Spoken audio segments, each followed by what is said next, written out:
Hi, it's Steve with Coin Stuff I Like. And this time I'm bringing you part 8 of the Carson City Stuff I Like series, the final years of the production of Morgan silver dollars at the Carson City Mint, and for that matter, the final years of the Carson City Mint um, from 1889 to 1893. So last time if you watched part 7, if you didn't watch part 7, go back and check that out. But we talked about 1884 being an election year, and whereas it was Republicans up until that point in time in office, a Democrat was elected, Grover Cleveland. And back then, the monetary policy was sort of split up along party lines, in that the Republicans were bimetal monetary policy, meaning they wanted to have gold and silver that were both anchored to the dollar value, whereas the Democrats wanted no silver dollars and wanted a gold standard. So Grover Cleveland was elected in 1884, inaugurated in 1885, and promptly got around to closing the mint down and just keeping it open as an assay office. So there was no production of silver dollars in 86, 87, 88. Well, 88 was the next election year, and Benjamin Harrison won the election in 1888, defeating Grover Cleveland. So he was inaugurated in 1889 and got around to reinstating and rehiring staff, getting the equipment up and running after this 4-year run. And finally, by October 10th, of 1889, they started production, and they really were cranking it out. They're going over 100,000 silver dollars per month in October, November, and December. In 1890, because there was a Republican office, the free coinage of silver folks within that party were becoming more active, more vociferous, and demanding that people can bring their silver to the mint and have it converted to a silver dollar. So it's one for one. That wasn't the case at the time. So there was a lot of debate and politics going on. Ultimately, in 1890, there was the Sherman Silver Purchase Act that went into effect in July of 1890. And basically, the amount of silver to be purchased by various mints was increased to 4.5 million ounces per month could be purchased. But the free coinage of silver part of the act was not included ultimately, various compromises and such, so that gold essentially was free coinage, meaning people brought their gold in, they can get equivalent value in gold, where silver they didn't, and in fact it even would give out silver certificates, but the price of silver was allowed to fluctuate. In other words, the silver certificate at the time, it wasn't, hey, we're giving you a $10 certificate, silver certificate. When you come back in, we're going to give you 10 silver dollars. No, you're going to get the $10 value of silver at that time. So the bottom line is silver was allowed to fluctuate, and it became more of a commodity. And so a lot of the free coinage silver people within the Republican Party were not very happy. But nevertheless, the mint, um, kept cranking out their 100,000 plus per month, except for in the end of June, they always had 2 weeks where they did internal accounting and maintenance. So there was usually no production in the last 2 weeks of June every year. In 1891, the mint director Wright or the mint superintendent at Carson City was ordered to lay off employees, and so Wright got together with the employees and says, "Well, I've been told, I have to lay you off, but the alternative is that you can take a pay cut." And the mint employees took the pay cut and wanted to continue production. So they continued production without any layoffs. So that brings us to 1892. Well, 1884, 1888, 1892 was another election year. And Grover Cleveland ran against Benjamin Harrison and was reelected to a second non-consecutive term in 1892. He was a Democrat. He did not want to have silver dollars. He wanted a gold standard. When he was inaugurated in 1893, that meant bad things. So the other thing in 1892 is the mint superintendent passed away, and then they had to go through a process of appointing a new mint superintendent for Carson City. And so instead of the 2-week layoff in June, it was all the way until August 18th before they restarted coinage. But then they went back to their 100,000 a month. And so the mint workers were very eager to get to do their jobs, as I've illustrated, but there's issues. There in the Comstock mining district, there was a significant decline.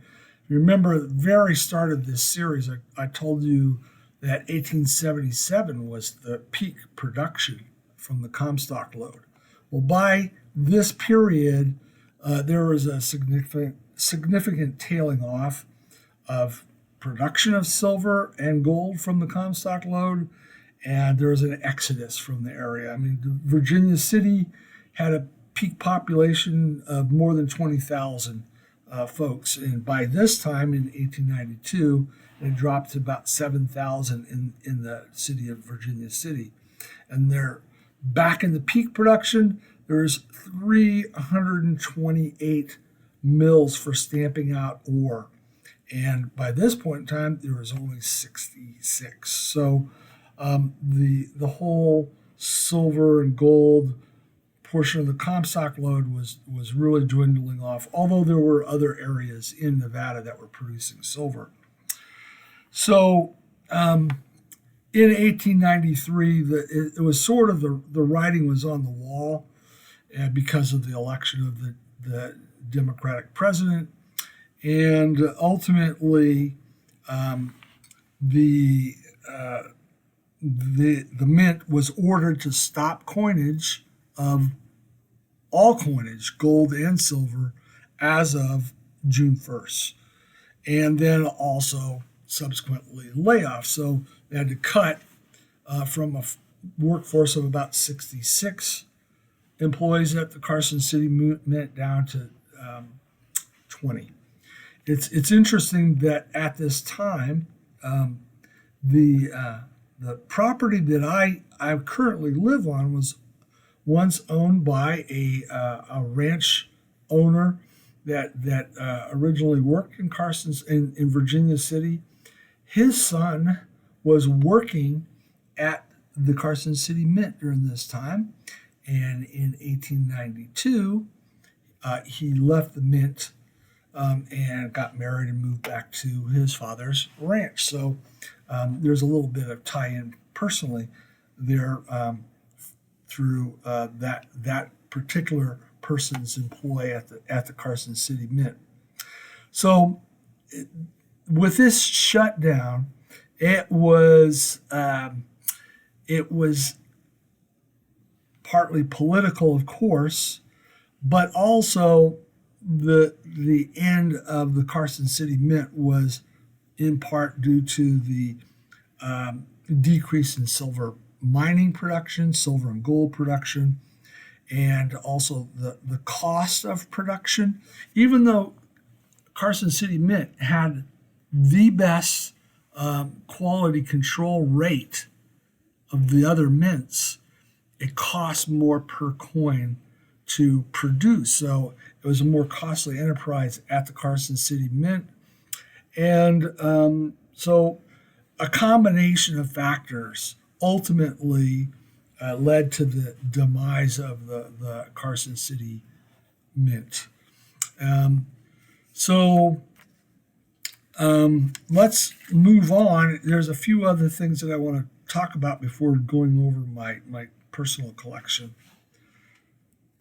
So we talked last time about the GSA hoard and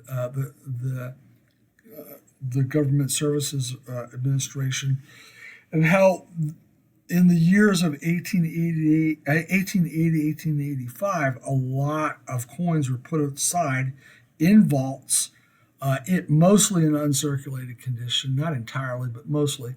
And because of that, and they weren't found or made available to the public until the 70s and 80s. Because of that, there's a lot of survival. So if you look at the survival, very high survival rates, all in the six figures. And in the case of 1884, maybe even up to seven figures. But in this period that we're going to be talking about from 1889 to 1893, there weren't that many put away in vaults for GSA purposes, or eventual GSA. There's only one 1889, one 1892, one 1893 coin that made it into the GSA hoard. So there were very few in the GSA hoard. That means that there was a very low survival rate, mostly five-figure survival rate of these coins. And it ranged, except for the 1879, the next five lowest were all in this period of 1889 to 1893. And on top of that, if you think about it, towards the end here, when they were told to shut down, not long after they're told to shut down, and then they started doing layoffs, they were asked to ship everything back east. Empty your vaults, ship them out back east, and to other treasury depositories. So they had about $5 million silver dollars in their vaults at this time. And think about it, they just got through producing a lot of the 1893s, and they were fresh in the vaults, and they're told to be send them back. A lot of these ended up getting melted with the Pittman Act of 1918.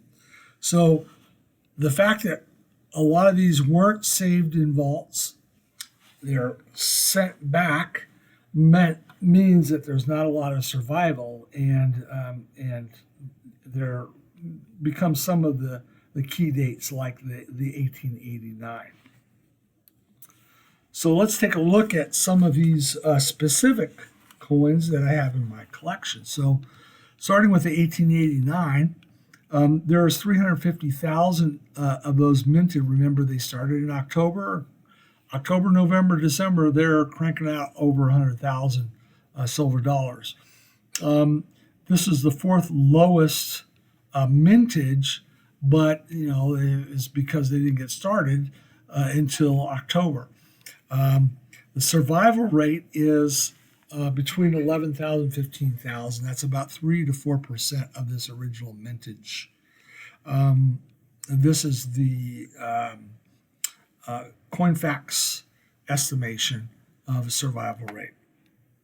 Like I said, only one coin was later away in the GSA hoard, and so consequently, there's not that many of them, and there's only an estimated 1,250 to 2,000 left of 1889 CC in uncirculated condition. So about 0.5% of the original mintage is remains in uncirculated condition. So this becomes the one of the key dates, if not the key date in the series. They had 5 VAM varieties, major VAM varieties, because there can be 2A, 2B, etc. 5 major VAM varieties. This one that I have is a VAM 2A, which is a high 9, a doubled 1, and a CC mint mark set right. I'll show you some pictures of that in a moment. The graded population, there's 10,052 of these are straight graded by PCGS. 793 of them are VF30s, and there's close to 4,000 in higher grades than that. But this is what I can afford, and like I said, this is one of the key dates. So this is what it looks like. It's original, but it's definitely a VF30, and I'm quite happy to have it actually. Like I've said before, always check the die for die varieties. This one has some specific markers. The high 9, this die crack is fairly telling of this particular VAM. It's hard to make out the doubled 1 at this point in time. CC set right, and then this clash right here. There's a clash right there that identifies this die variety as well. Like I said, the die crack, die break is another key marker, both on the obverse as well as the reverse. Look at this one. It's like there's a radial crack coming down here to the wingtip, and then there's a crack that's, look, E to D, all the way to S and T. So this is a pretty significant die crack at this stage in this die, all identifying that particular variety. Next is the 1890 CC.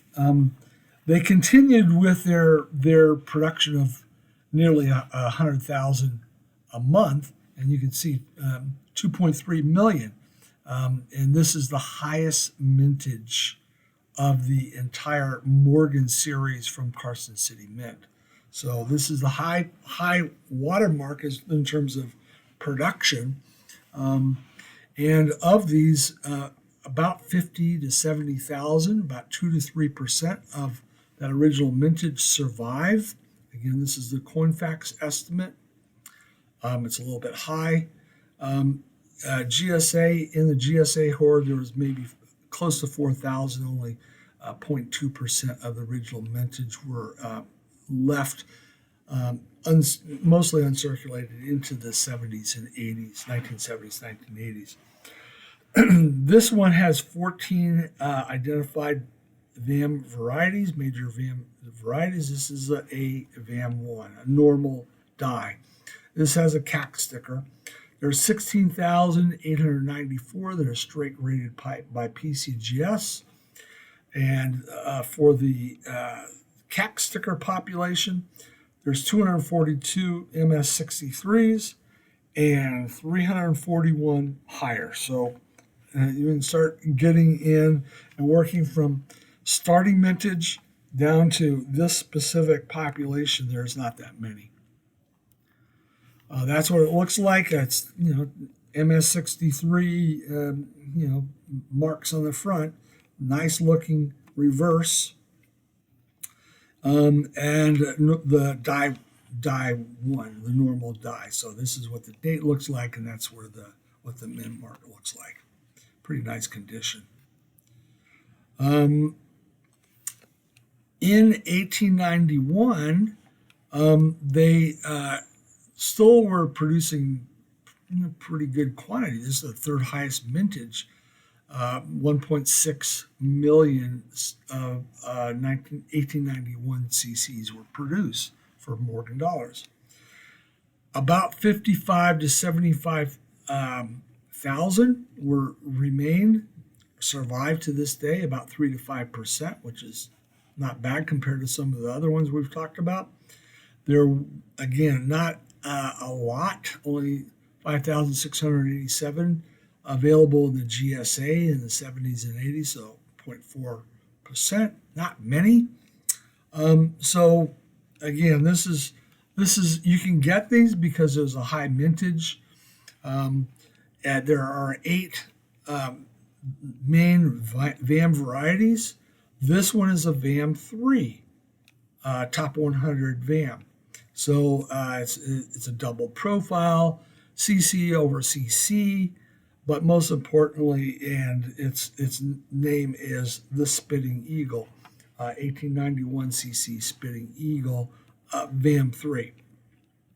So of these, there's of this mintage, there's 21,844 that are straight graded by PCGS. For the VAM 3 that are attributed at PCGS, the population is of MS63s is 278 with 231 higher. When you add a Keck sticker to it, the grade population straight for just 63s, forget the VAM, is 370 with 536. But when you add the VAM to it, there's only 2 VAM 3s that are MS63 and green sticker with only 1 higher grade.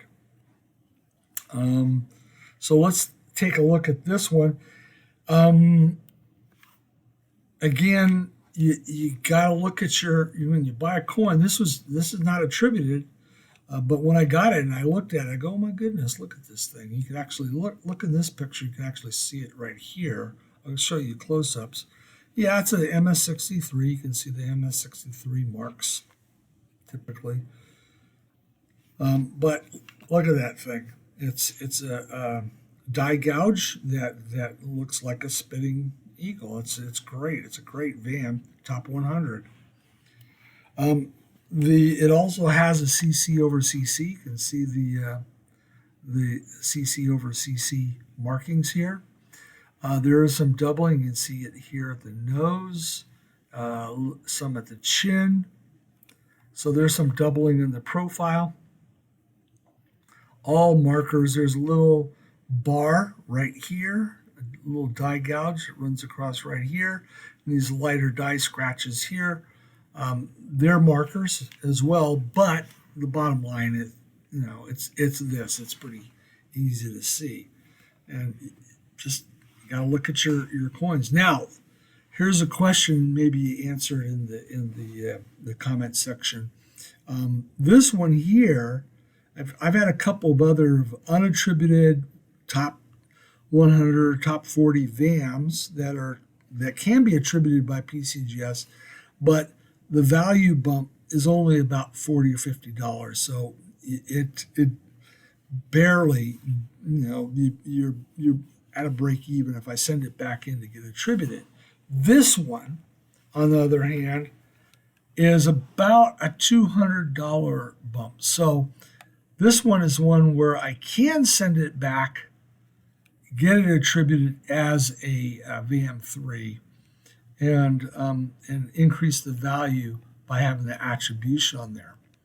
The problem is the sticker, and when they take it back, they take that, you lose the sticker, and then you have to deal with CAC all over again. So let me know what you would do. Right now, I'm just sitting on it. I'm happy with it the way it is. 1892. Now, I'll tell you, in hand, Of all my Carson City Morgans, this one is the prettiest. It just looks pretty in hand. Um, it's also a CAC sticker on this 1892 CC. So again, we're in the election year, but they're still cranking them out.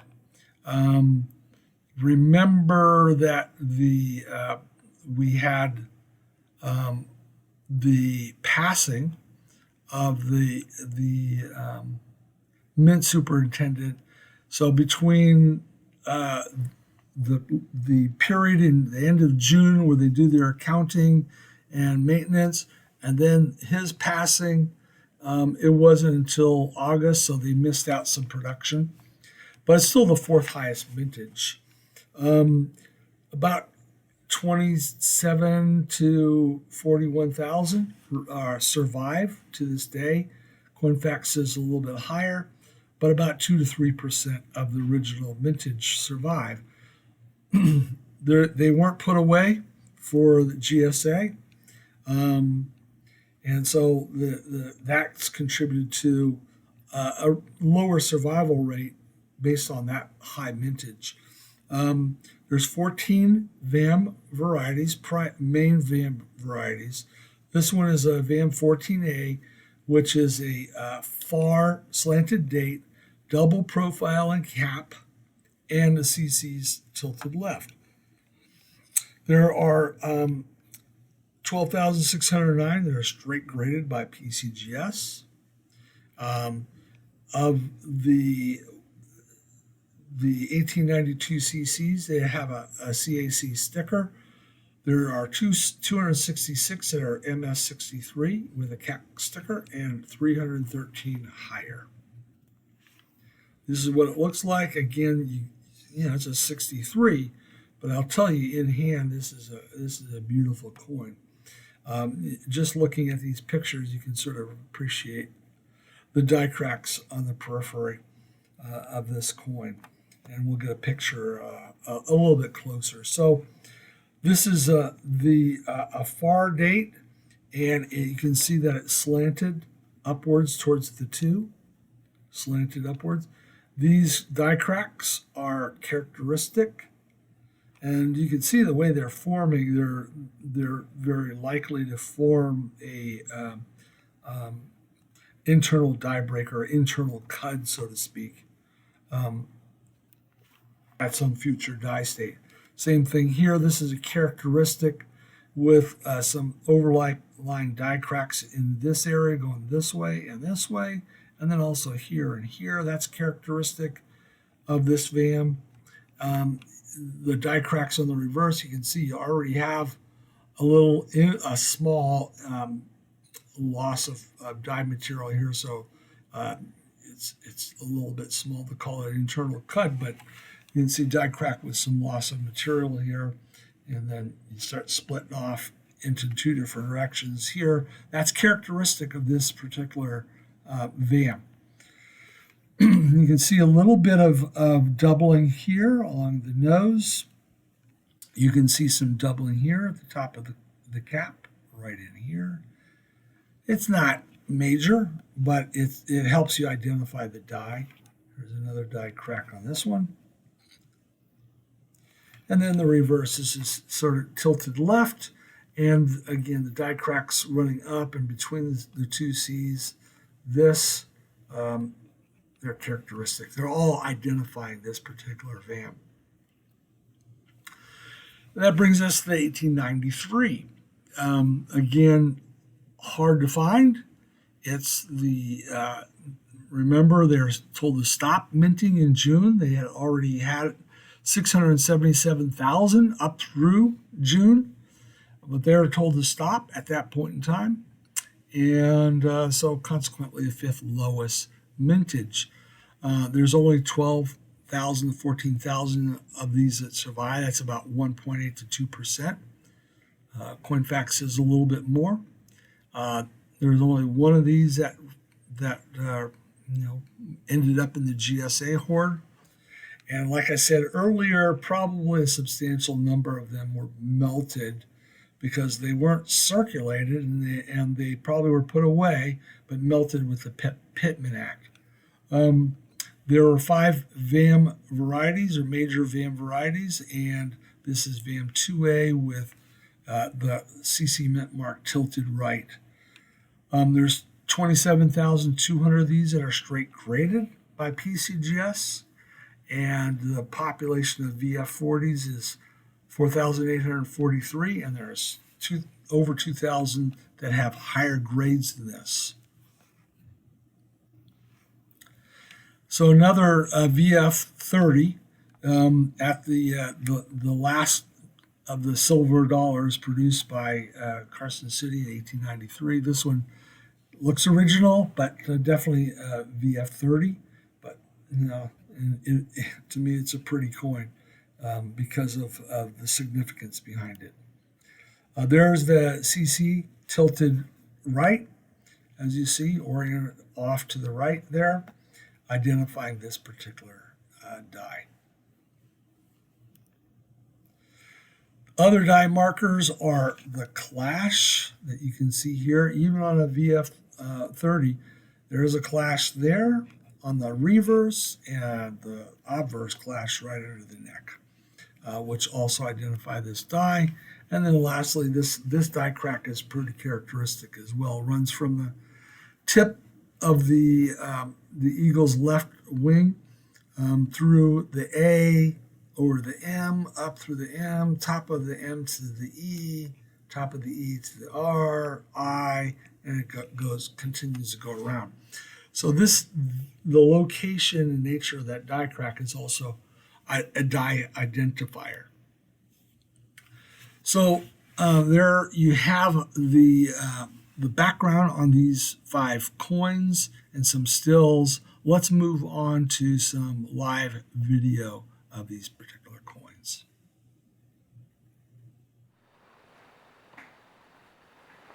And here you go. So the first one is the 1889 VF30.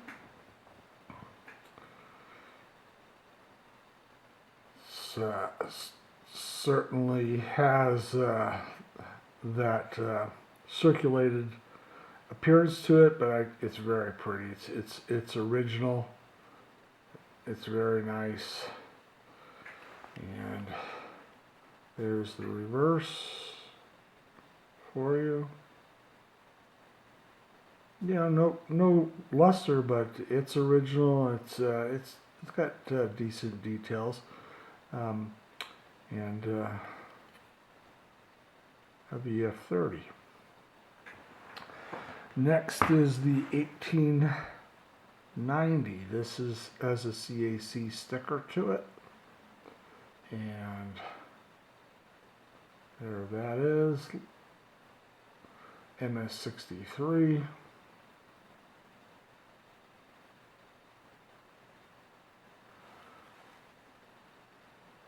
And there's the reverse.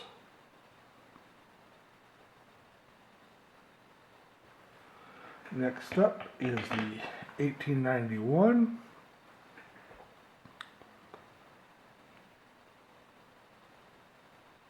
There we go. Also CAC sticker, MS63. There's the obverse for you.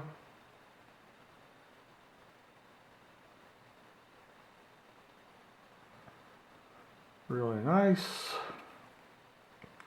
There's the reverse, and I can't tell from here whether it has you can see the spitting eagle on there, but there is the reverse. Very nice reverse, nice luster. Does not have the attribution, but very nice coin. And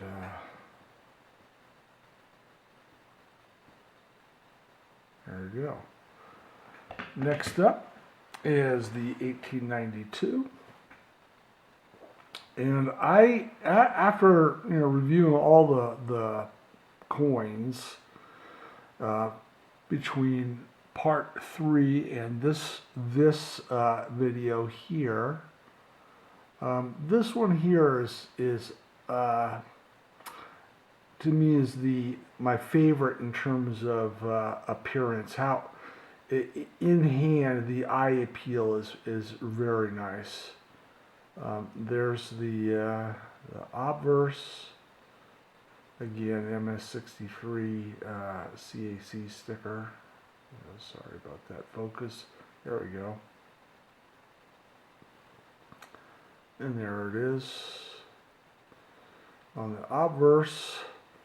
And the reverse is just it's actually pretty stunning. Has a little bit of mirror to it. You can see it as I sort of wobble it. You can see some reflections there, and there is the reverse. Very, very nice. I think this is the nicest eye appeal of all the coins I've presented. It may not be my favorite, but it certainly has the greatest eye appeal in hand. And the last one is the 1893 VF30. Looks a lot similar, very similar to the 1889. Original, no luster left, but very original and circulated appearance to it. But very nice, very nice coin. There's a reverse, also very nice, with that CC Mint mark on the bottom. There we go. So there are the live videos. Let's get back to the conclusion. So now we're back, and let's conclude by saying that it's been great bringing these coins in my collection. They're the PCGS graded coins, running from the 1870 Seated Liberty dollar through the trade dollars through the Morgan dollars ending at 1893. It's been great being able to bring these to you. I hope you enjoyed this program, but I'm not done. I'll be bringing other Carson City stuff I like videos to you on canceled die strikes, on some of the raw collections that I have of Carson City coins, some of the exonumia. So please come back and pick up the subsequent sections of Carson City stuff I like. Thank you for watching. Remember, buy stuff you like, but be smart about what you buy. See you next time.